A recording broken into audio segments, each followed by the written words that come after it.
রমজান চলে এসেছে। বিভিন্ন দিনে অবগত হয়েছেন যে রাত 12টার পরে আকাশের সব দরজা খুলে দেওয়া হয়। তখন যে যা বলে সেটাই কবুল হয়ে যায়। দিন 12টার পরে সব দরজা খুলে দেওয়া হয়, তখন যে যা বলে তার সব কথা গ্রহণ হয়ে যায়। যার কারণে রাসূল সাল্লাল্লাহু আলাইহি সাল্লাম সূর্য ঢোলার সাথে সাথে সুন্দর করে ওযু করে 4 রাকাত সালাত আদায় করতেন। বলতে হয় যে তা জোহরের সুন্নাত ছাড়াই, যা অন্য অন্য দিন বলেছি।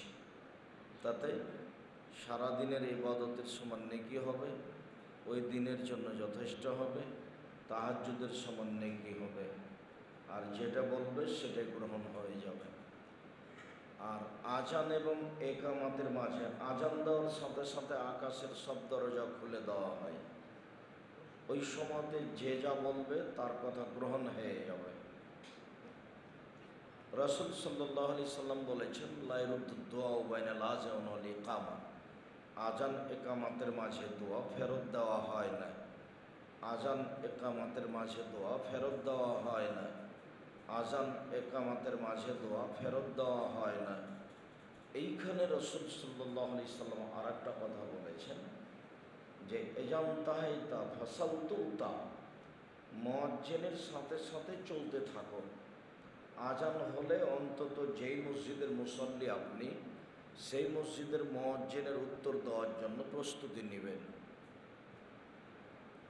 তখন আর কোনো কাজ করবেন না, কথা বলবেন না, নইলে আপনি সুন্দরভাবে উত্তর দেওয়ার জন্য প্রস্তুতি নিতে পারবেন না। ইবাদতের জন্য একটু প্রস্তুতি নিতে হয়। মুয়াজ্জিনের সাথে থাকেন, থাকতে থাকতে থাকতে যখন আজান হয়ে গেল, তখন আল্লাহ রাসূল বললেন সালতুতা, এবার চাও, যা চাইবে দেওয়া হবে, যা চাইবে দেওয়া হবে। তাহলে বোঝা যাচ্ছে যে আজানের উত্তর দিলাম, তারপরে দরুদ পড়লাম, তারপরে দোয়ায়ে মাসুরা পড়লাম, এরপরে আমার কিছু চাওয়ার আছে, যেটা আমি বলবো সেটা গ্রহণ হয়ে যাবে। সবচেয়ে বড় কথা হলো এই, অবাক হলেও সত্য, যেহেতু একাধিক হাদিস রাসূল সাল্লাল্লাহু আলাইহি ওয়াসাল্লাম বলছেন যে এজা দাখালা রমাজান ফতেহাতা বাবুর রাহমা, যখন রমাজান চলে আসে তখন আকাশের দরজা খুলে দেওয়া হয়। একবারে 1 মাস যাবৎ খোলা থাকে, দিন রাত 24 ঘন্টা। দিন 12টার পরে অল্প সময়, তারপর বন্ধ করে দেওয়া হবে। রাত 12টার পরে অল্প সময়, তারপরে বন্ধ করে দেওয়া হবে। আজানের পরে অল্প সময়, তারপরে বন্ধ করে দেওয়া হবে। কিন্তু যখন রমজান এসে ঢুকবে, রাত কিন্তু আগে, যার কারণে তারাবি আগেই পড়ি। তার মানে রাত দিয়ে রমজান চালু। যখনই শাবানের দিন শেষ হয়ে গেল, রমজান ঢুকে গেল, তখন আকাশের দরজা খুলে দেওয়া হয়েছে। এবার যতদিন পর্যন্ত শাওয়ালের রাত এসে না ঢুকবে, ততদিন পর্যন্ত আকাশের সব দরজা খোলা। মানে হলো যা বলবেন সেটাই গ্রহণ হয়ে যাবে। তাই বিশেষ প্রার্থনা। আল্লাহ তাআলা বলেন, উদউনি আস্তাজিব লাকুম, আমাকে বলো, আমি তোমার ডাকে সাড়া দেব। কি বলতে চাও, যেটা তুমি বলবে সেটা আমি মেনে নিব। উদউনি আস্তাজিব লাকুম, আমাকে বলো, আমি তোমার কথা মেনে নিব। এই কথা আল্লাহ তাআলা বলেন। আল্লাহ তাআলা বলেন, উদউ রাব্বাকুম তাযাররুআন খুফিয়া, তোমরা তোমাদের প্রতিপালককে ডাকো, বলো অতীব গোপনে, অতীব বিনয়ে। গোপনে বলতে হবে আর বিনয়ের সাথে বলতে হবে। ভাবটা থাকবে কান্নাকাটি। আল্লাহ তাআলা আমাদের নবীকে আদেশ করেন, ফাইদা ফারাগতা ফানসব ওয়া ইলা রাব্বিকা ফারগাব। মুহাম্মদ সাল্লাল্লাহু আলাইহি সাল্লাম, আপনি যখন দুনিয়াবি কাজ থেকে অবসর হবেন, তখন আপনি কঠোর শ্রমে আত্মনিয়োগ করুন, আর আপনি আমাকে যা বলবেন তা বিনয়ের সাথে কান্নাকাটি করে বলুন।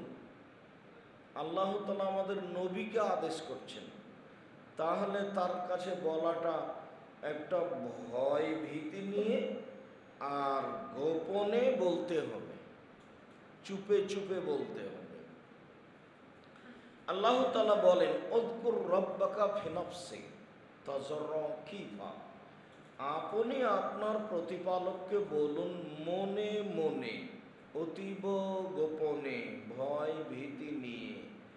একসাথে কয়েকটা আছে কথা। এক নম্বরে উযকুর রাব্বাকা ফি নাফসিক, আপনি আপনার প্রতিপালককে মনে মনে বলুন। তাযাররুআন খিফা, অতীব বিনয়ে, ভয় ভীতি নিয়ে। ওয়া দুনাল জাহরি মিনাল কওলে, সরবে নয় নীরবে, চুপে চুপে বলুন, চিৎকার করে নয়। নীরবে বলুন, সরবে নয়। চুপে চুপে বলুন, চিৎকার করে নয়। নীরবে বলুন, সরবে নয়। বিল গুদবি ওয়াল আসাল, সকালে বলুন, সন্ধ্যায় বলুন। সকালে বলুন, সন্ধ্যায় বলুন। সূর্য ডোবার আগে বলেন, সূর্য ওঠার আগে বলেন। সূর্য ডোবার আগে বলেন, সূর্য ডোবার আগে বলেন, সূর্য ওঠার আগে বলেন। ফজরের সালাত থেকে নিয়ে সূর্য ওঠা পর্যন্ত তাকে বলতে থাকতে হবে নিজের কথা। তাসবিহ, তাহলিল, জিকির, আজকার, ক্ষমা প্রার্থনা, কান্নাকাটি। সূর্য ডুবার পূর্বে 30-40 মিনিট ঘন্টা আগে অজু করে ঘরে বা মসজিদে বসতে হবে। এই সময়ে তাকে বলতে হবে এই কথা। আল্লাহ তাআলা বলেন, কাবলা তুলুই শামসি ওয়া কাবলাল গুরুব, এইটা হবে সূর্য ডুবার পূর্বে আর সূর্য ওঠার পূর্বে। এইটা হবে সূর্য ডুবার পূর্বে আর সূর্য ওঠার পূর্বে। এসব আদেশ আল্লাহ তাআলা করেন। রাসূল সাল্লাল্লাহু আলাইহি ওয়াসাল্লাম বলেন, আস্তাঈনু বিল গুদওয়াতি ওয়ার রাওহাতি ওয়া শাইইন মিনাদ দুলজা, তোমরা আল্লাহর কাছে সাহায্য চাও, সকালে বলো, বিকেলে বলো, রাতের অন্ধকারে বলো। এবার আরেকটা টার্ম বেড়ে গেল। সকালে বলো, বিকালে বলো, রাতের অন্ধকারে বলো। সকালে বলো, বিকালে বলো, রাতের অন্ধকারে বলো। এবার রাতের অন্ধকার।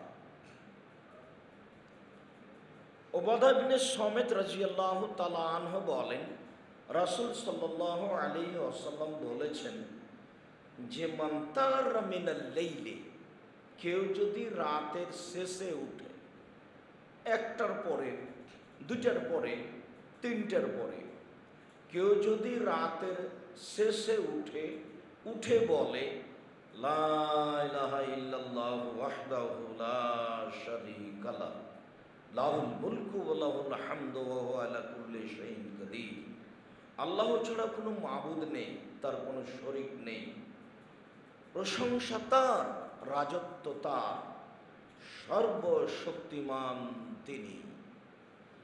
সুবহানাল্লাহি ওয়াল হামদুলিল্লাহি ওয়া লা ইলাহা ইল্লাল্লাহ, আল্লাহু আকবার। পবিত্রতা বর্ণনা করি তার, প্রশংসা করি তার, কোনো মাবুদ নেই তিনি ছাড়া, সর্বশক্তিমান তিনি। ওয়ালা হাওলা ওয়ালা কুওয়াতা ইল্লা বিল্লাহ, বাহ্যিকভাবে আন্তরিকভাবে নড়াচড়া করার কোনো শক্তি নেই তার শক্তি ছাড়া। এই কথা বলার পরে ফাদা উস্তুজিবা, এখন যা বলবে সেটাই মেনে নেওয়া হবে, যা বলবে সেটাই মেনে নেওয়া হবে, যা বলবে সেটাই মেনে নেওয়া হবে। তাহলে বোঝা যাচ্ছে যে মেনে নেওয়ার বিষয়টি রাতে যেটা, সেটা হলো রাতের 3 ভাগের 2 ভাগ পার হওয়ার পরে। সাথে সাথে বোঝা যাচ্ছে যে এরকম কিছু প্রশংসা দিয়ে বলতে হবে, যা বলার পদ্ধতি এক পর্যায়ে বলছি, কিভাবে বলবো ইনশাআল্লাহ। তো রাসূল সাল্লাল্লাহু আলাইহি ওয়াসাল্লাম এইখানে যা বললেন তাতে তিনি অজুর কথা বলেননি।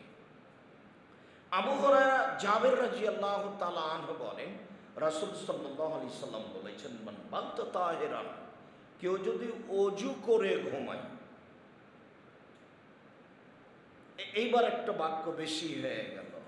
কেউ যদি অজু করে ঘুমায়, সুম্মা তারা মিনাল লাইলি, তারপরে শেষ রাতে উঠে, ফায়াসালুল্লাহ খায়রান মিন আমরিদ দুনিয়া ওয়াল আখিরাহ, তারপরে ইহকাল পরকালের কল্যাণ চাই, ইল্লা তাহু ইয়াহু, তাহলে তাকে দিবেনি, একেবারে জরুরি ভাবে দিবেন, আবশ্যক ভাবেন, দিবে। এইখানে চাপ দিয়ে বলা হয়েছে দেওয়ার কথাটি, যাহাই বলিব তাহাই মানিবেন। তখন একটা কথা আছে যে অজু করে ঘুমাতে হবে।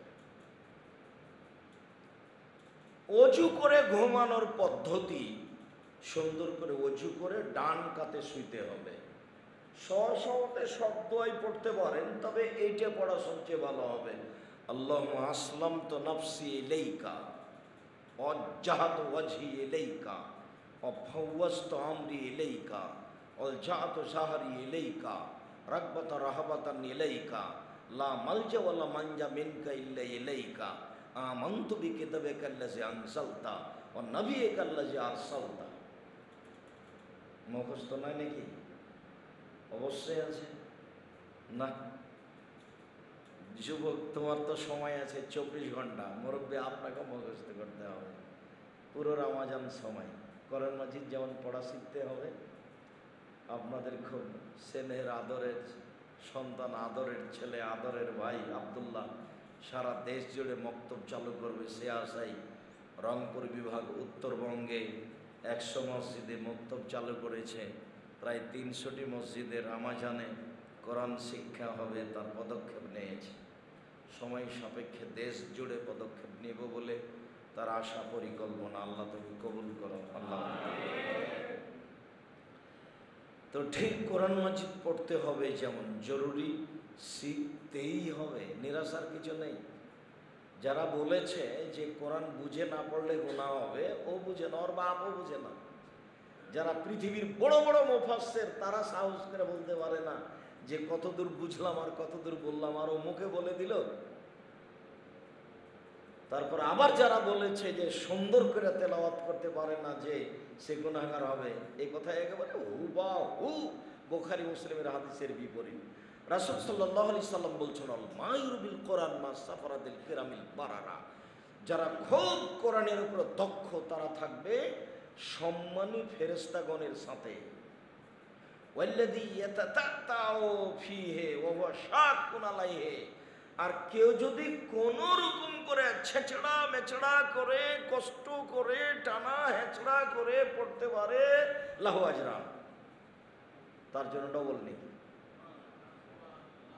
হাদিস তো বুখারী মুসলিম, অনুবাদ করো বেটা দেখি। তুমি তো শুধু কোরআন মুখস্থ করেছো, তুমি তো জীবনে কোনোদিন দেখোনি কোরআনে কি আছে। তুমি তো ঝোঁকে কোরআন মুখস্থ করেছো, তুমি এমনি ফাঁকি দিয়েছো। আর এ তো ব্রাহ্মণবাড়িয়া, এ তো মানে কুমিল্লা, এ তো মানুষের বাড়িতে দাওয়াত খেয়ে পড়েছো। তুমি কোরআন বক্সিয়ে দাও, এই কোরআন বক্সিয়ে দাও বুদ্ধি তোমার কাছে আছে। অত সহজ? ধর্ম পাগল হয়ে গেছে। হ্যাঁ, কোরআন মাজিদ আমি পড়লাম আর আরেকজনের কবরে বক্সিয়ে দিলাম, তো খুব সহজ কথা। জি না, মানুষ যে মারা গেছে তার জন্য 2টা পথ, মুখে দোয়া, আল্লাহ তুমি আমার বাপকে ক্ষমা করো, এটাই অনেক। 2, দান, ফকির মিসকিন কওমি খারিজি মাদ্রাসা। যদি ব্রাহ্মণবাড়িয়ে কওমি খারিজি মাদ্রাসা না থাকে তাহলে জামিয়া সালাফিয়া। তো জামিয়া সালাফিয়াতে মানুষ দান করে, আজকে আসলেই কিছু দান করলো। তার আগে দান কে করে তা আমি খুব একটা বুঝে উঠতে পারি না। প্রায় প্রতি মাসে 26 লক্ষ বেতন লাগে, কীভাবে হয় সেটাও আমি বুঝি না। আপনারা জামিয়া সালাফের রূপগঞ্জ নারায়ণগঞ্জে 1200 শতক জমি কিনবেন বলে প্রায় 600 শতক কিনে ফেলেছেন। গত রমজান থেকে পরিকল্পনায় এ রমজান পর্যন্ত সময়, আর এই রমজান পার হতে হতে আপনারা আরও 600 শতক কিনবেন বলে আপনারা আশা করছেন। সাথে সাথে আপনারা 200 শতক মসজিদের উপরে একটা মসজিদ নির্মাণ করবেন বলে সিদ্ধান্ত নিয়েছেন এবং সেখানে একটা অস্থায়ী মসজিদ চালু করেছেন টিন সেট, সেখানে 3000 মানুষ একসাথে সালাত আদায় করতে পারবে। আর 200 শতক জমি পাশে রেডি হয়ে আছে কাজ আরম্ভ করবেন বলে। নকশা ইঞ্জিনিয়ারের হিসাবের কারণে দেরি হচ্ছে, প্রস্তুতি আপনাদের রেডি, যদিও টাকা নেই। টাকা পরে, কাজ আরম্ভ হবে এইটা আগে। হ্যাঁ, টাকার হিসাব করলে তো কাজ করা যাবে না। 10,000 মানুষ একসাথে সালাত আদায় করবে, এত বড় মসজিদের টাকার হিসাব করলে চলবে? টাকার হিসাব করলে তাহলে হবেই না। ওই কাজ বাদ দিয়ে প্রথমে যে কাজ সেটা বলেন যে কত টাকা লাগতে পারে। এই যে ফাইলিং করতে 2 লাখ, 1.5 লাখ, 1 লাখ টাকা হলে হবে, এটা দিয়ে শুরু করেন। তখন বাকি সময়ের গতিতে হয়ে যাবে। 305 জন এতিম আছে, 500 জন অসহায় ছেলে মেয়ে আছে, 250 জন শিক্ষক শিক্ষিকা কর্মচারী আছে, প্রায় 4000 ছেলে মেয়ে আছে। প্রিন্টিং প্রেস, মাসিক আল ইতেশাম পত্রিকা আছে, আর দাওয়ায়ে আল্লাহর সদস্যরা আছে, নিবরাস প্রেস আছে, কত খরচ আছে হিসাব নাই। এইবার চাওয়ার পালা, চান পথ সহজ হয়ে যাবে। অত্র হাদিসে যেটা কথা এসেছে যে রাসূল সাল্লাল্লাহু আলাইহি ওয়াসাল্লাম বললেন, অজু করে ঘুমিয়ে শেষ রাতে উঠলে যাহাই বলিবে তাহাই হবে, যাহাই বলিবেন তাহাই দিবেন, অত্র হাদিসে বোঝা যায়। তবে জাবের রাদিয়াল্লাহু তাআলা আনহু যখন এভাবে বলেছেন তখনও তিনি অজুর কথা বলেননি। আর একটা বর্ণনায় জাবের রাদিয়াল্লাহু তাআলা আনহু বলেন, রাসূল সাল্লাল্লাহু আলাইহি সাল্লাম বলেছেন, ইন্না ফিল লাইলি লাসা, নিশ্চয় রাতে একটা সময় রয়েছে। এটা মানে সময়টা একটু অল্প হয়ে গেল, তবে রাত 12টার পর থেকে নিয়ে 1টার পর থেকে নিয়ে ফজর পর্যন্ত সময় হবে, এটা নিশ্চিত। তবে কোন সময় হবে তা 1টার পরে না 2টার পরে না 3টার পরে না 4টার পরে, এটা আপনি নিশ্চিত বলতে পারছেন। তবে তার রাত 12টা 1টার পরে হবে, তবে রাত তার 3 ভাগের 2 ভাগ পার হওয়ার পরে হবে, যা ধরা খুব কঠিন। এটা মানুষের জন্য নির্ধারণ করা হয়েছে, মানুষই ধরতে পারে। ওটা কি পশু প্রাণী ধরবে? মানুষই ধরবে। রাসূল সাল্লাল্লাহু আলাইহি ওয়াসাল্লাম বলছেন, ইন্না ফিল লাইলি লাসা, নিশ্চয় রাতে একটা সময় রয়েছে। লা ইউয়াফিকুহা রাজুলুন মুসলিম, যে কোনো পুরুষ যে কোনো নারী ওই সময়ের মুখামুখি হয়। যে কোনো পুরুষ যে কোনো নারী ওই সময়ের মুখামুখি হয়। যে কোনো পুরুষ যে কোনো নারী ওই সময়কে পেয়ে যায়। লা ইয়াসালুল্লাহ ফিহা খায়রান মিন আমরিদ দুনিয়া ওয়াল আখিরাহ, ওই সময় ইহকালের কল্যাণ বা পরকালের কল্যাণ চাই। জমি জায়গা, বাড়ি ঘর, ছেলে মেয়ে, সুবিধে অসুবিধে যা কুচি আছে, ভ্যান রিক্সা, যা বলবে ইহকাল পরকালের কল্যাণ তাই আল্লাহ দিয়ে দিবেন। ইল্লা তাও দিবেনি। আমি এই কথা বলিনি, এই কথা মুহাম্মদ সাল্লাল্লাহু আলাইহি সাল্লাম বলেছেন। যার কারণে তিনি বলেছেন, পৃথিবীর মানুষ, আলাইকুম বিকিয়ামিল লাইল, তোমরা তাহাজ্জুদ পড়ে শিখো। ফাইন্নাহু দাসু আলাইহিনা মান কানা ক্বাবলাকুম, পূর্বের সমস্ত ভালো মানুষের এটা নীতি। যারা নবী, যারা সিদ্দিক, যারা শহদা, যারা ওলিয়া ওলিয়া, যারা পরহেজগার, সবার নীতি হলো রাতে উঠে ইবাদত করা। বুঝাতে পারলাম না? রাতে উঠে ইবাদত করা। আর যখন রমজানের রাতটা ঢুকে যাবে তখন আউয়ালুল লাইলাতিন মিন রমাজান, রমাজানের যখন প্রথম রাত ঢুকেছে, ইনাদি মুনাদিন মিনাস সামায়ে, তখন আকাশ থেকে চিৎকার করে বলছে, আলিল্লাহি ওয়া তাকাউ মিনান নার, পৃথিবীবাসী জাহান্নাম থেকে মুক্তি ঘোষণা দেওয়া হলো, জাহান্নাম থেকে মুক্তি ঘোষণা দেওয়া হলো। এইভাবে ঘোষণা হতে থাকে একেবারে রমজানের শেষ পর্যন্ত, মানে দরজা খোলা আছে।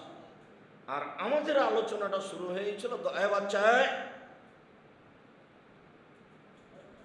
কয়েক মিনিট, আমাদের আলোচনাটা শুরু হয়েছিল দরজা খোলা আছে। আর এই সময়ে যেটা বলবো সেটাই হবে। আবু হুরায়রা রাদিয়াল্লাহু তাআলা আনহু বলেন, রাসূল সাল্লাল্লাহু আলাইহি সাল্লাম বলেছেন, এবার সময়টা নির্ধারণ করা হচ্ছে। ইয়ানজিল রাব্বুনা তাআলা ইলা সামাই দুনিয়া হিনা ইয়াবকা সুলুসুল লাইলিল আখির। রাতের যখন 3 ভাগের 2 ভাগ পার হয়ে যায়, তখন আল্লাহ তাআলা সপ্তম আকাশ থেকে প্রথম আকাশে নেমে আসে। নেমে এসে বলেন, মায়া দুনি ফাস্তাজিব লাহু, যে আমাকে ডাকে আমি তো ডাকে সাড়া দিব। মায়া সরণি ফাউতিয়াহু, যে আমার কাছে কিছু চাই, যে যা চাই তাকে আমি তাই দিয়ে দিব। মায়াস্তাগফিরুনি ফাগফির লাহু, কে আমার কাছে ক্ষমা ভিক্ষা চাই আমি তাকে ক্ষমা করে দেব। বাক্যে 3টা বাক্য আছে। তাহলে বোঝা যাচ্ছে যে একটাই জিনিস নয়, একটা আছে পাপ ক্ষমা, একটা আছে প্রয়োজনীয় জিনিসের জন্য বলা, আর একটা আছে যে আগ্রহ সহকারে তাসবিহ তাহলিল জিকির আজকার করা। এটা হচ্ছে প্রয়োজনীয় জিনিস চাওয়া, তোমার কাছে চাই, এটা বিশেষ প্রার্থনা চাওয়া। চাওয়ার পদ্ধতি আসবে, শেষে আলোচনা করব পদ্ধতি, আমি চাইব কিভাবে। তার আগে চাওয়া কাজটা বলি। আবু হুরায়রা রাদিয়াল্লাহু তাআলা আনহু বলেন, রাসূল সাল্লাল্লাহু আলাইহি ওয়াসাল্লাম বলেছেন, লাইসা শাইউন আকরামা ইনদাল্লাহি মিনাদ দুআ, চাওয়া কাজটা আল্লাহর কাছে যত প্রিয়, পৃথিবীর কোনো ইবাদত তার কাছে তত প্রিয় নয়। যেমন একাধিক দিন শুনেছেন যে রাসূল সাল্লাল্লাহু আলাইহি সাল্লাম বলেছেন যে লাইসা শাইউন আহাব্বু ইনদাল্লাহি মিন কাতরাতাইনি ওয়া আসারাইনি, আল্লাহর কাছে 4টে জিনিস যত প্রিয়, পৃথিবীর কোনো কিছু তত প্রিয় নয়। তখন তিনি 1 নম্বরে বলেছেন আল্লাহর ভয়ে 1 ফোঁটা চোখের পানি, 2 আল্লাহর রাস্তায় 1 ফোঁটা রক্ত, 3 আল্লাহর রাস্তায় কেটে যাওয়া ফেটে যাওয়া দাগ, 4 ইবাদত করতে করতে পায়ের টাকনো হাঁটু কপালের দাগ। এই 4টে যত প্রিয়, আল্লাহর কাছে ইবাদত হিসেবে, কর্ম হিসেবে আর কোনো কাজ তত প্রিয় নয়। শেষের 3টা কঠিন, প্রথমটা কঠিন নয়।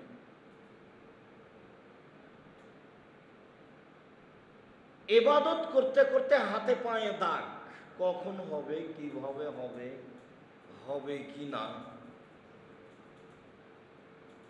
জিহাদের কেটে যাওয়া ফেটে যাওয়া দাগ খুব কঠিন, কবে হবে, কোথায় জিহাদ, কারটা জিহাদ, কোনটা জিহাদ, সবাই বলছে জঙ্গি। 3 1 ফোঁটা গায়ের রক্ত, ওটাও জিহাদ। 4 1 ফোঁটা চোখের পানি আল্লাহর ভয়ে, এটা হলো সবচেয়ে বেশি প্রিয়। তো এইটা যখন আছে চাওয়াতে, তাহলে চাওয়া যখন হবে চোখের পানি দিয়ে, তখন 2টা একসাথে হয়ে গেছে। আমি বুঝাতে না পারলে আমি অক্ষম। চাওয়া কাজটা যখন একসাথে হবে, একবার বলা হলো যে সবচেয়ে প্রিয় কাজ চাওয়া। 4 লক্ষ টাকা দিয়ে হজ করলে আল্লাহ যত খুশি হবেন, সেটা যদি কবুল হয়ে যায়, তাহলে লোকটা হয়ে গেছে সেই দিনের মতো যেদিন তার মাতাকে জন্ম দিয়েছে, নিষ্পাপ হয়ে গেছে। এরপরে ওই হজ কাজটা আল্লাহর কাছে যত প্রিয়, চাওয়া কাজটা তার কাছে অনেক বেশি প্রিয়। যখন মানুষ চায় আল্লাহর কাছে, তখন আল্লাহ বলেন ঠিক হয়েছে, ঠিক বলেছ, ঠিক বলেছ। আর যখন পীরের কাছে চাই, কবরের কাছে চাই, তখন এটা উল্টা হয়, একবারে হুবাহু মুখামুখি উল্টা, হুবাহু মুখামুখি উল্টা। এবং সবচেয়ে বেশি কষ্ট পান আল্লাহ। মানুষের মতো যদি আচরণ দেখাতেন আল্লাহ, তাহলে পৃথিবীর এই সব মানুষ 1999 জন 24 ঘন্টার মধ্যে ধ্বংস হয়ে যেত। তা আল্লাহ যত কষ্ট পান মানুষের আচরণে, আল্লাহ তার পাল্টা প্রতিশোধ নেন না। তাই তার নাম রহমান, তাই তার নাম রাহিম, তাই তার নাম গাফুর। তা আমরা খুব গুরুত্বপূর্ণ আলোচনার শেষের দিকে চলে আসছি, চাওয়া। তো চাওয়া কাজটা যখন আমার হবে চোখের পানির সাথে, তখন এটা সবচেয়ে ভালো হবে। দেখেন, লাইসা শাইউন আকরামা ইনদাল্লাহি মিনাদ দুআ, চাওয়া কাজটা আল্লাহর কাছে যত প্রিয়, আল্লাহর কাছে কোনো কিছু তত প্রিয় নয়। অথচ খুব প্রশংসা প্রিয়, সুবহানাল্লাহ বলেন খুব খুশি, আলহামদুলিল্লাহ বলেন খুব খুশি, আল্লাহ আকবার বলেন খুব খুশি। আবার বলছেন যে দাড়ি পাল্লাতে ভারী নেকি, সুবহানাল্লাহি ওয়া বিহামদিহি সুবহানাল্লাহিল আযীম। খুব খুশি মানে প্রশংসা প্রিয় সত্তা। হ্যাঁ, এইটাতে খুশি বটে, কিন্তু চাইলে যত খুশি তত নন, চাইলে সবচেয়ে বেশি খুশি। আমার একটা ভ্যানের ব্যবস্থা করে দাও। আল্লাহর গতি আর মানুষের নীতি দুই রকম। মানুষের নীতি হলো একবার থেকে দুবার চাইলে মন খারাপ করবে। আজ 10,000 টাকা কর্জ নিয়ে এসেছেন, কালকে আবার যায়েন যে আমার ছেলের হাত ভেঙে গেছে, 10,000 টাকা দেন না। খুব ভালো মানুষ, আপনি যাই বলেন বলবে টাকা কি তোর জন্য বানাই নাকি, কালই 10,000 দিয়েছি আবার আজকে ঢং শুরু করেছ, কত কথা। আর এইখানে হলো যত চাইবেন তত খুশি, ঠিক আছে ঠিক আছে ঠিক আছে, আরো বলেন আরো বলেন আরো বলেন। তাই তো আনাস রাদিয়াল্লাহু তাআলা আনহু বলেন, রাসূল সাল্লাল্লাহু আলাইহি সাল্লাম বলেছেন, ইবনে আদম, আল্লাহ তাআলা বলেন, আদমের ছেলে মেয়ে শোনো, মা দাওয়াতনি রাজাউতানি, তুমি যেভাবে ডাকো আমি সেভাবে থাকি, তুমি যেভাবে আশা পোষণ করো সেভাবে আমি পূর্ণ করে থাকি।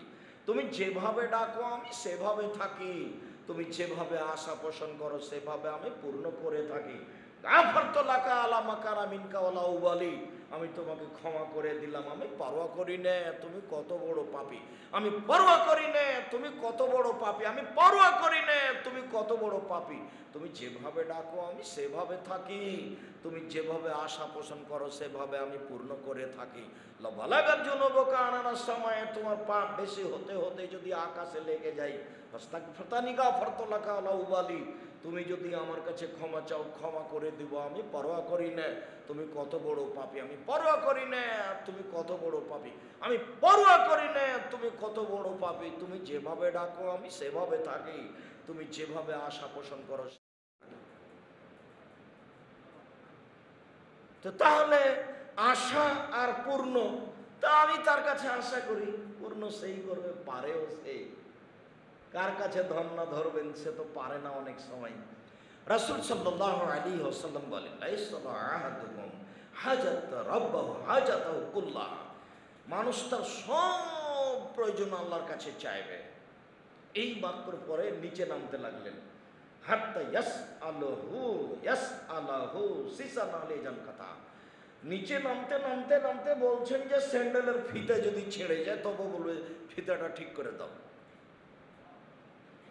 এখানে কিন্তু স্যান্ডেলের ফিতা মূল উদ্দেশ্য নয়, এখানে কম থেকে কম দাগ চেয়ে দাও, আমার একটা দায়ের ব্যবস্থা করে দাও, কুড়াল একটা কুড়ালের ব্যবস্থা করে দাও, একটা খন্তার ব্যবস্থা করে দাও, সুচ বুঝেন, সুই একটা সুচের ব্যবস্থা করে দাও, একটা ম্যাচের ব্যবস্থা করে দাও। তো স্যান্ডেলের ফিতে ছেড়ে গেছে বলে এই স্যান্ডেলের ফিতা দিয়ে দাও তুমি, মানে সব বলতে হবে, শুধু খালি বাড়ি গাড়ির কথা নয়।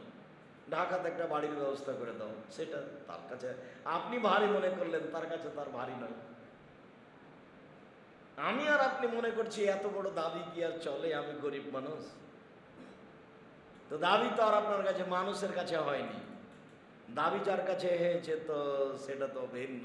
দাবি যার কাছে হয়েছে দেখবেন, ইজনাদা রাব্বাহু নিদান খাফিয়া, জাকারিয়া আলাইহিস সালাম যখন গোপনে ডেকে ডেকে বললেন, চুপে চুপে অতীব গোপনে ডেকে বললেন যে আমার মাথার চুল পেকে গেছে, হাড় হাড্ডি দুর্বল হয়ে গেছে, আমি বৃদ্ধ মানুষ, আমার স্ত্রী বন্ধা, বাচ্চা দিতে পারে না, বাচ্চা চাওয়াও এখন মানায় না, যেহেতু বউ বাচ্চা দিতে পারে না, যেহেতু আমি বৃদ্ধ মানুষ। কিন্তু মুখামুখি আর একটা কথা, তোমার কাছে চাইলে যে মানুষ নিরাশা হয় না। আচ্ছা, আমার জন্য চাওয়া মানায় না কেন, আমি বৃদ্ধ মানুষ, আমার জন্য চাওয়া মানায় না কেন, বউ আমার বন্ধা। আমি যদি এখন মানুষকে কথাটা বলি যে এভাবে কি চাইব, তখন মানুষ হলো তুমি বোকা নাকি, হ্যাঁ, বৃদ্ধ মানুষ বুড়া মানুষ ঢং শুরু করেছ, আমার ফের বউ বৃদ্ধা আবার বন্ধা, কোনোদিন বাচ্চা দেয়নি, আর এখন বাচ্চা চাও, পাগলামি শুরু করেছো তুমি, যাকে বলবেন সে কথা বলবে।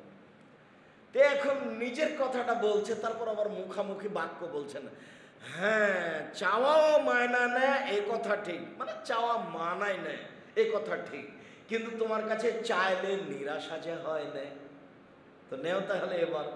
মানায় নাই এই কথাও ঠিক, নিরাশা হয় না এই কথাও ঠিক। যেহেতু নিরাশা হয় না, কাজে মান অপমান হিসাব না করে বলছি তুমি একটা সন্তান আমাকে দাও।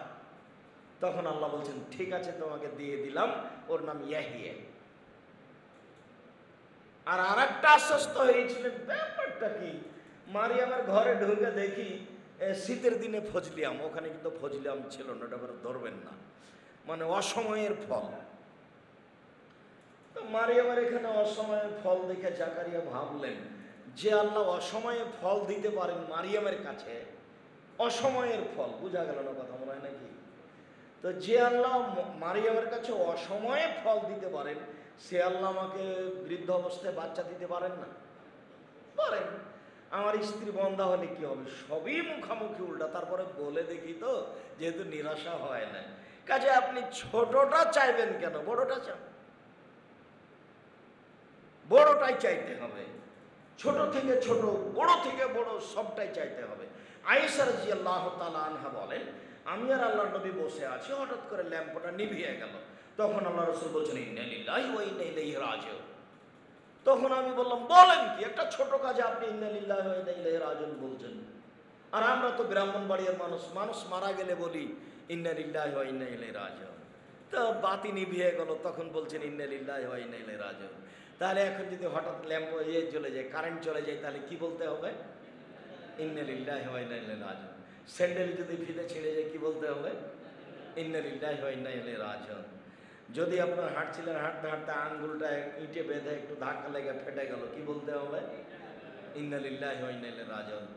যখন আয়েশা রাদিয়াল্লাহু তাআলা এটা আপত্তি তুললেন, ছোট কাজে আপনি বলেন, তখন আল্লাহ রাসূল বলছেন, শুনো আয়েশা, যে কোনো কথা, যে কোনো কর্মে মুসলমানে একটু কষ্ট পাবে, তখন তার উত্তর হলো ইন্না লিল্লাহি ওয়া ইন্না ইলাইহি রাজিউন। বুঝা গেল না? তো এবার কোরআন মাজিদ পড়ে গেলে চুমা দিতে হবে না ইন্না লিল্লাহি ওয়া ইন্না ইলাইহি রাজিউন বলতে? ইন্না লিল্লাহি ওয়া ইন্না ইলাইহি রাজিউন। আমি কষ্ট পেলাম, কোরআন মাজিদটা কত দামি গ্রন্থ, সেটা পড়ে গেল, তো ইন্না লিল্লাহি ওয়া ইন্না ইলাইহি রাজিউন। আর যদি ব্রাহ্মণ বাড়ি হয়, তাহলে ওকে চুমা দিতে হবে। আব্দুল রাজ্জাক সাহেব, অনেকদিন আগে আমরা পরিবর্তন হয়ে গেছি, সঠিক আকিদার দাবিদার আমরা। আপনার রাজশাহী চাঁপাইনবাবগঞ্জ থেকে এসে অত সাহস করিয়েন না, আমি এটাই চাচ্ছি। জাযাকুমুল্লাহ খাইর, বারাকাল্লাহ। আবু হুরায়রা রাদিয়াল্লাহু তাআলা আনহু বলেন, রাসূল সাল্লাল্লাহু আলাইহি সাল্লাম বলেছেন, মানুষের দোয়া কবুল হবে তিনটা কারণে হবে না। মানুষের প্রার্থনা কবুল হবে, এটা আবার খুব ভালো করে মনে রাখতে হবে। আমরা চলে এসেছি কাছাকাছি, পদ্ধতিতে যাব, কিভাবে বলবো। তার আগে এটা বলে নি যে তিনটে হলে কথা কিন্তু হবে না কবুল। এক, বিলিস পাপের জন্য দোয়া করলে হবে না, যে আমি চুরি করছি কেউ যেন না দেখে, এইটা বললে হবে না। দুই, বলা কাতিয়াতে রাহিমিন, সম্পর্ক ছিন্ন করলে হবে না। ভাইয়ের সাথে মারামারি লেগে বলছে তোর সাথে আমি জীবনে কোনোদিন কথা বলবো না, এটা কবুল হবে না। শ্বশুর বাড়িতে গেছিল যৌতুক নেওয়ার জন্য, টাকা দেয়নি, তোর মন খারাপ করে এসে বউকে বলছে যে তোর বাপের বাড়ি আর যাব না। এর নাম হলো সম্পর্ক কি করা, ছিন্ন করা। এরকম দোয়া কবুল হবে না। তিন, অলিস্তেজাল, তাড়াহুড়া করলে কবুল হবে না। তখন সাহাবীগণ বলছেন আগের দুইটা বুঝেছি, সেটা বুঝতে পারলাম না। অমলিস্তেজাল, তাড়াহুড়া কি জিনিস? পাপের জন্য দোয়া করলে কবুল হবে না, বুঝলাম। সম্পর্ক ছিন্ন করার দোয়া করলে কবুল হবে না, বুঝলাম। কিন্তু তাড়াহুড়া করলে কবুল হবে না, এইটা কি? তখন আল্লাহ রাসূল বলছেন, ইয়াকুল, বলে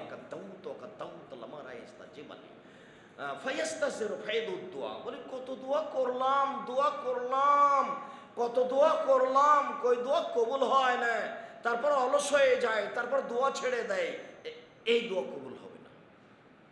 এটা লম্বা প্রসেস হয়ে গেল, তাহলে হাতে হাতে হলো না। 2 মাস 6 মাস বছর দোয়া করে যদি বুঝি যে কবুল হয়নি, তাহলে বুঝতে হবে যে আমি তাড়াহুড়া করছি। মুহাম্মদ সাল্লাল্লাহু আলাইহি সাল্লাম অপমান অবস্থায় বদদোয়া করেছিলেন। আবু জাহাল বললে মোহাম্মদ সিজদা করলে তার মাথার উপরে ভুঁড়ি চাপিয়ে দিতে হবে উটের, কে পারে? অমুক, চাপিয়ে দিল। ফাতেমা রাদিয়াল্লাহু তাআলা, শোনো তোমার আব্বার ঘটনায়, দৌড়িয়ে আসলেন, মাথার উপর থেকে ভুঁড়িটা সরিয়ে দিলেন। তারপর আল্লাহ রাসূল উঠে অপমান অবস্থায় বললেন, আল্লাহ তুমি ওদবা সাহেব ওয়ালিদ বিন মুগীরা এদের ধ্বংস করো। রাসূল সাল্লাল্লাহু আলাইহি সাল্লামের দোয়া কবুল হলো 12 বছর পরে বদরের যুদ্ধে। অথচ তিনি খুব অপমান অবস্থায় বদদোয়া করেছেন। তবে তিনি যুদ্ধ শুরু হওয়ার পূর্বে বলেছিলেন, সঙ্গে সাথে শুনে রেখো, আমি আঙ্গুল দিয়ে দাগ দিয়ে দিচ্ছি, এইখানে ওদবা, এইখানে সাইবা, এইখানে ওয়ালিদ বিন মুগীরা, এইখানে উবাই বিন খালফ। সাহাবীগণ বলছে যুদ্ধের শেষে দেখছি একবারে আঙ্গুলের দাগের উপরে পড়ে আছে। যেখানে যেখানে যার নাম উল্লেখ করে দাগ দিয়ে দিয়েছেন সেখানে সেখানে পড়ে আছে। বদদোয়া কবুল হয়েছে 12 বছর পরে। আর ইয়াকুব আলাইহিস সালামের দোয়া কবুল হয়েছে 25 বছর পরে। ছেলে হারিয়ে গেল, কাঁদতে লাগলেন। আর ছেলেরা বলল, আপনার ছেলেকে বাঘে ধরে খেয়েছে। বিশ্বাস করবেন না তো আপনি, এই দেখেন কাপড়ে রক্ত লেগে আছে। বলছেন না, তোমরা এটা কথা বানিয়ে নিয়েছো। তার মানে বাপ বুঝতে পারছে ছেলে আমার মরেনি। উনি আগে বুঝতে পেরেছিলেন ইয়াকুব ইসব নবী হবে। আর এইসব বানাওয়ার কথা ছেলেরাকে বলছে মুখের উপরে যে তোমরা কথা বানিয়ে নিয়েছ।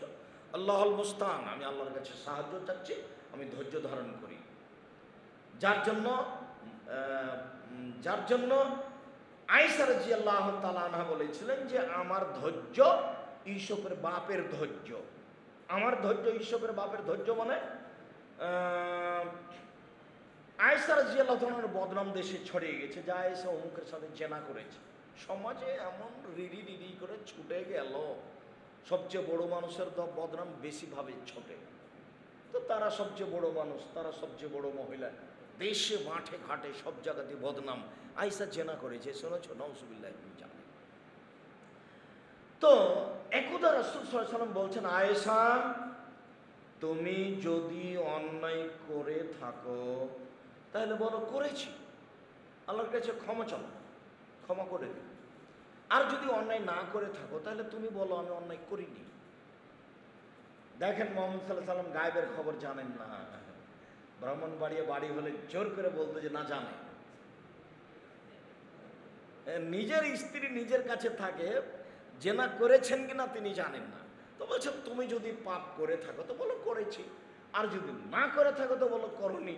তখন আয়েশা রাদিয়াল্লাহু তাআলা বলেন, শোনেন, আমি যদি বলি এখন হ্যাঁ তাহলে মিথ্যা হবে সত্য, আর যদি বলি না তাহলে জনগণ বলবে কইরা বলছে না। অতএব সাবরি কা সাবরে আবে ঈশব, আমার ধৈর্য ঈশবের বাপের ধৈর্যের মতো, দেখি ওপরে কি হয়। যখন আয়াত নাযিল হয়ে গেল তখন আয়েশা বলছেন যে আমি ভেবেছিলাম যে জিবরাইল আপনাকে বলে দিবে কোরআন মাজিদের আয়াত নাযিল হবে, এত বড় আমি আশা করিনি। তার মানে এত বড় মানুষ আমি নই। এই কথা আয়েশা রাদিয়াল্লাহু তাআলা বলেন। কোরআন মাজিদের আয়াত নাযিল হয়ে যাও আমি পবিত্র এ ব্যাপারে, এটা আমি আশা করিনি। আমি মনে করেছিলাম যে জিবরাইল আপনাকে বলে দিবে যে আয়েশা জেনা করেনি, কিন্তু কোরআন মাজিদের আয়াত নাযিল হয়ে যাবে এটা মনে করিনি। এখন বাপ মা বলছে আয়েশা যাও মুহাম্মদ সাল্লাল্লাহু আলাইহি ওয়াসাল্লামের কাছে যাও, যে একটু ক্ষমা নাও। হ্যাঁ, আমি ওখানে যাই ক্ষমা নিব কেন? আমি প্রশংসা করি উপরের যে আমাকে 29 দিন পরে মুক্ত করেছে।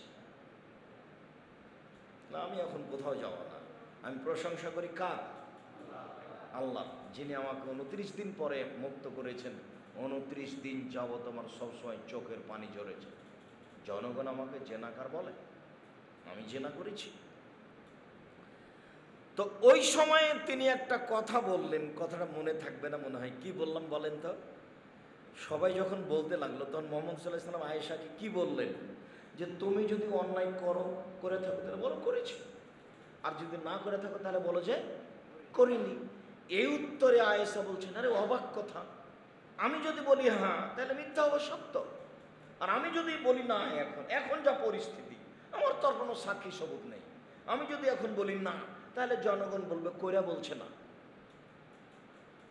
কথা বুঝা গেল না মনে হয়? আমি যদি বলি এখন হ্যাঁ তাহলে সবাই বলবে তাহলে ঠিকই আছে, তাহলে মিথ্যা হলো সত্য, মিথ্যা হলো সত্য, আমি তো করিনি এ কাজ, কিন্তু মিথ্যা হলো সত্য। আর আমি যদি বলি এখন না তাহলে জনগণে কি বলবে? আরে করে বলছে না, এরা নিজের বাঁচার জন্য। তো এইগুলো আমি কিছু বলতে পারবো না। সাবরি কা সাবরে আবে ঈশব, আমার ধৈর্য ঈশবের বাপের ধৈর্যের মতো। না, বুঝা গেল না কথা? তাহলে ঈশ্বর বাপের ধৈর্য আরো ভিন্ন আছে। মোহাম্মদ সাল্লাল্লাহু আলাইহি সাল্লামের চেয়ে অনেক বেশি, মোহাম্মদ সাল্লাল্লাহু আলাইহি সাল্লামের চেয়ে দ্বিগুণের বেশি। মোহাম্মদ সাল্লাল্লাহু আলাইহি সাল্লামের দোয়া কতদিন পরে কবুল হয়েছে? 12 বছর পরে। আর ইয়াকুব আলাইহিস সালামের দোয়া কতদিন পরে কবুল হলো? 25 বছর পরে। তাহলে এখন আয়েশা বলছেন যে আমার ধৈর্য ইসবের বাপের ধৈর্যের মতো, মানে চোখ কানা হয়ে গেল তবু দোয়া করতেই আছেন, ছেলে ফেরত পাবুই, আজ হোক আর কাল হোক। এত দোয়া করেন। এবার দোয়ার পদ্ধতি, আলোচনার শেষ। দোয়ার পদ্ধতি, দোয়া হাত তুলে করেন, এটা সবচেয়ে ভালো হবে। কেন? রাসূল সাল্লাল্লাহু আলাইহি ওয়াসাল্লাম বলছেন, ইজা রাফা ইয়াদাইহি ইলাইহি আয়ারুদ্দাহুমা সিফরা ইন্না রাব্বাকা হাইয়ুন কারীম। তোমার প্রতিপালক বড় লজ্জাশীল, বড় দয়াময়, বড় লজ্জাশীল। যখন কেউ হাত তুলে বলে তখন হাতটা ফিরিয়ে দিতে লজ্জা পায়। হাতটা ফিরিয়ে দিব, হাতটা ফিরিয়ে দিতে লজ্জা পাই না, হাত তুলেই যখন বলছে তখন যা বলছে এটা দিয়েই দিই। হাদিস সহিহ। এদেশে একটা বই পাওয়া যায়, আনে রাসূল সাল্লাল্লাহু আলাইহি ওয়াসাল্লাম দোয়া অধ্যায়, বাড়িতে আছে তো? দেখেন ওখানে হাত তুলে দোয়ার সিরিয়ালে দেওয়া আছে। আর যদি মনে করেন যে আব্দুর রাজ্জাক সাহেব আমি আপনার দোয়ার বইটা কিনিনি, এই জন্য যে আপনাকে আমি ঠগিয়ে দিয়েছি, না কিনে আপনাকে ঠগিয়ে দিয়েছি, তাহলে এটা ভুল হবে। আমি 90 সাল থেকে এখন পর্যন্ত মুখে যেমন অপ্রয়োজনীয় বাক্য বলিনি, তেমন কলমে কোনোদিনও অপ্রয়োজনীয় কথা লিখিনি। মুখ আর কলম দুইটা একই সমান রেখেছি। আর মিডিয়া তো আছে, আর মিডিয়া তো আছে। সারা পৃথিবীতে দিনী ভাই বোন যারা যেখান থেকে এখন আমাদের সাথে আছেন, সবাইকে আমি বলছি যে আমি মুখে এবং কলমে কোনোদিন অপ্রয়োজনীয় বাক্য বলিনি ও লিখি। এটা আমার প্রয়োজন হয়নি। আর আপনার সামনে আলহামদুলিল্লাহ আমি ঘন্টার ঘন্টা হাদিস অনুবাদ করতে পারি, আলহামদুলিল্লাহ। যে বিষয় বলবেন সে বিষয়ে আমি বলতে পারি। সম্মানিত দিনী ভাই বোন, তাহলে হাত তুলে দোয়া। হাত তুলে দোয়ার পদ্ধতি দুইটা। একটা হলো এইটা মুখের সামনে, এটা হলো স্বাভাবিক দোয়া। আর খুব বেকায়দায় পড়ে দোয়াটা হলো এইটা, হাত একবার উপরে ওঠে। আর বেকায়দা যদি পানির হয় তাহলে এইটা। খুব বেকায়দায় পড়ে এই মুহূর্তেই লাগবে তাহলে এইভাবে। আর যদি এই মুহূর্তেই পানি লাগবে তাহলে এইভাবে, একই রকম হয়ে থাকবে, মানে উঁচু হয়ে থাকবে। আর স্বাভাবিক দোয়া হবে এটা, হাত তুলে। বুঝা গেল না? বুকের সামনাসামনি। এখন মিলাইতে হবে নাকি ফাঁকা থাকবে নাকি এগুলো দরকার নেই। শেষে মুখ মুছে দিতে হবে না, ছেড়ে দিতে হবে দোয়া শেষ হবে। পদ্ধতিটা বলেন আব্দুর রাজ্জাক সাহেব, বলে বাস্তব পদ্ধতি হলে এটা যেটা দেখালাম। মুখের পদ্ধতি কি? মুখের পদ্ধতি হলো প্রথমে আপনি পড়েন ইসমে আজম। রাসূল সাল্লাল্লাহু আলাইহি ওয়াসাল্লাম একটা লোককে দোয়া করতে দেখলেন। দোয়া করার সময় তো লোকটা বলল, আল্লাহুম্মা ইন্নী আসআলুকা বিআন্নাকা আনতাল্লাহ। আমি তোমার কাছে চাচ্ছি এই জন্য যে তুমি আল্লাহ। আনতাল আহাদুস সামাদুল্লাযী লাম ইয়ালিদ ওয়া লাম ইউলাদ ওয়া লাম ইয়াকুল লাহু কুফুয়ান আহাদ। তুমি একক, নিরপেক্ষ, মুখাপেক্ষীহীন। তুমি কাউকে জন্ম দাওনি, তুমি কারোর কাছ থেকে জন্ম নাওনি, তোমার সমকক্ষ কেউ নেই। তখন আল্লাহ বললেন, হ্যাঁ ঠিক হয়েছে, তুমি ঠিক বলেছ। হ্যাঁ, আমি একক, নিরপেক্ষ, মুখাপেক্ষীহীন। আমি কাউকে জন্ম দিইনি, আমি কারো থেকে জন্ম নিইনি, আমার সমকক্ষ কেউ নেই। মানে সূরা ইখলাস হয়ে গেল। তাহলে সূরা ইখলাসে তার বিশেষ পরিচয় আছে। বোঝা গেল না? এর নাম ইসমে আজম। ইসমে আজমের পরে দুরুদ, মানে দুরুদ কেন পড়তে হবে? দোয়া ঝুলন্ত আছে, দুরুদ না হলে উপরে উঠবে না। দোয়া আপনি যেটা বলেছেন সেটা ঝুলন্ত আছে, এটা উপরে তুলে দেওয়ার জন্য কি দিতে হবে? দুরুদ। দুরুদে ইব্রাহিম, আমার আপনার দুরুদ নয়। দুরুদে ইব্রাহিম পড়া হয়ে গেল যখন, তখন আপনি আবার নিজের কথা বলেন, আল্লাহ তুমি আমার বাপকে ক্ষমা করো, তুমি আমার একটা জমির ব্যবস্থা করে দাও, তুমি আমার একটা দা কুড়ালের ব্যবস্থা করে দাও। কথা বোঝা গেল না?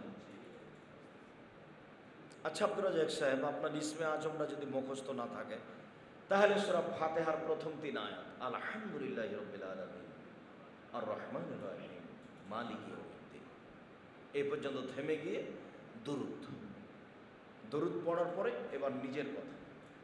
স্পষ্ট তো না কিছু ঘাটতি থেকে গেল?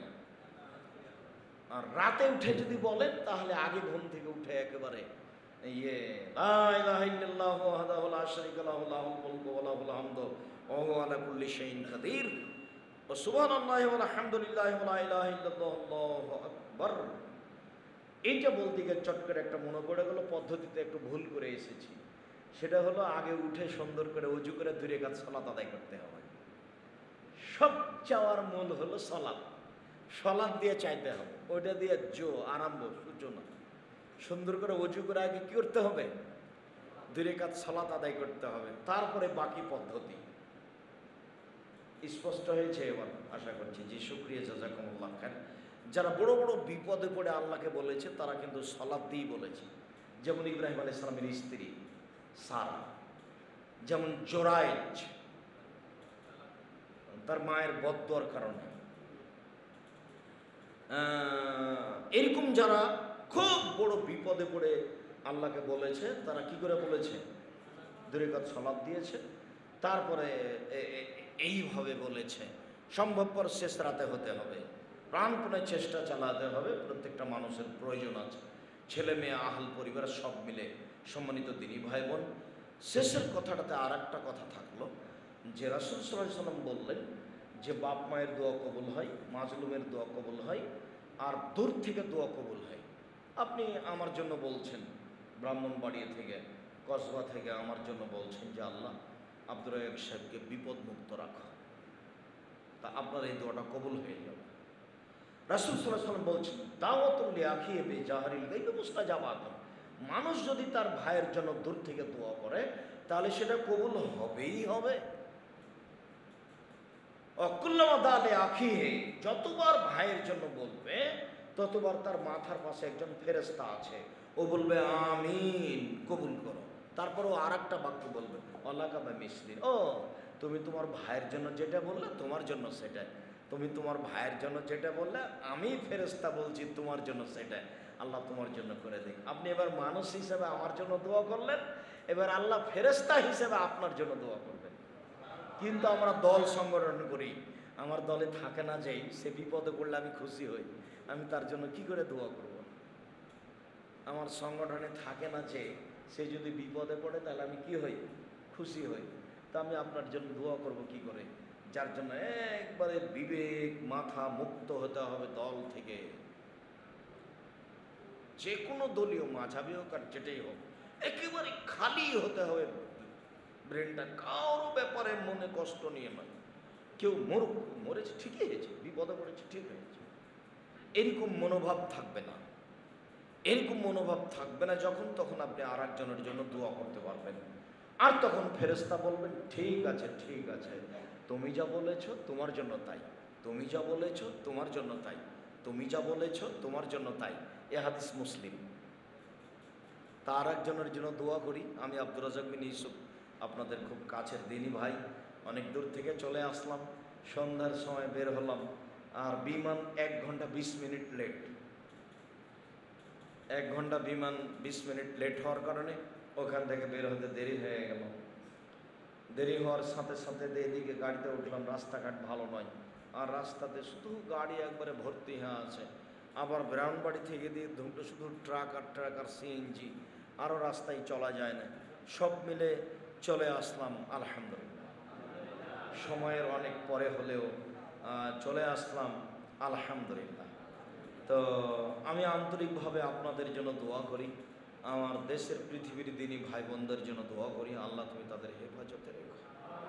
তারা জামিয়া সালাফিকে আন্তরিকভাবে ভালোবাসে, তারা দানের হাত প্রশস্ত করে, তুমি তাদের অর্থ সম্পদে বরকত দান করো, তুমি তাদের রুজি রোজগারে বরকত দান করো, তুমি তাদের অর্থ সম্পদ ব্যবসা বাণিজ্যকে নিরাপদে রাখো, তুমি তাদের ছেলে মেয়ে আহাল পরিবারকে নিরাপদে রাখো, ওদের আত্মীয় স্বজনকে তুমি কবরের শাস্তি থেকে মুক্ত করো। যারা মারা গেছে, ওদের আত্মীয় স্বজন যারা অসুস্থ আছে বাড়িতে হাসপাতালে, তুমি তাদের আরোগ্য দান করো।